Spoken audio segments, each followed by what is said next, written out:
nagpanadanyo sa linog ni atong 2013 mao ang pipe organ sa Basilica del Santo Niño. Apan human sa pipila ka tuig, subli nang madungog ang huni gikan sa usa ka libo ka tubo sa mechanical pipe organ. Ani ang Regional TV presents.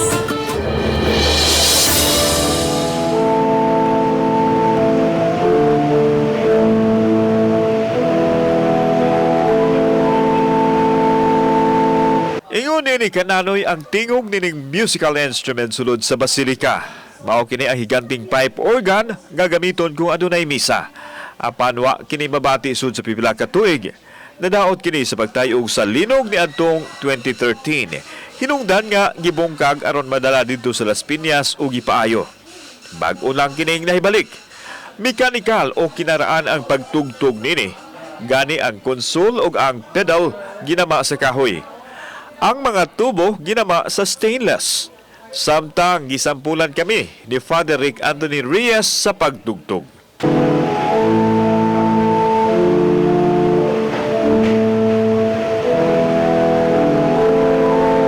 Bag-o ni siya nga na kuan nga atong gi-restore gumikan sa katong niaging earthquake katong 2013. So dako kayo ning gi-repair diri kay tungod lagi to sa epekto sa kuan. So karon lang ni siya 2019 katong gi-inaugurate man sad usab siya katong September human nga nakumpleto ang iyahang pag-restore.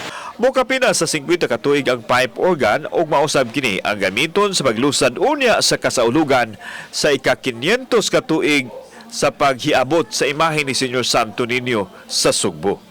Nobyembre 13 ang launching sa selebrasyon ug tambungan kini mismo sa Papal Nuncio. 500 years of Santo Niño, so we have this pilgrimage, to visit 500 places. We know that the arrival of the image of the Santo Niño is so significant in the beginning of our faith here in our country. Sama sa tugtog sa pipe organ, ganuyon kita sa pagpabalik sa panahon nga naghatod kanato sa pagdawat sa pagtuo sa balaang bata, ang Senyor Santo Niño. Kauban si Godfrey Relian, ako si Alan Domingo. Balitang Bisdak.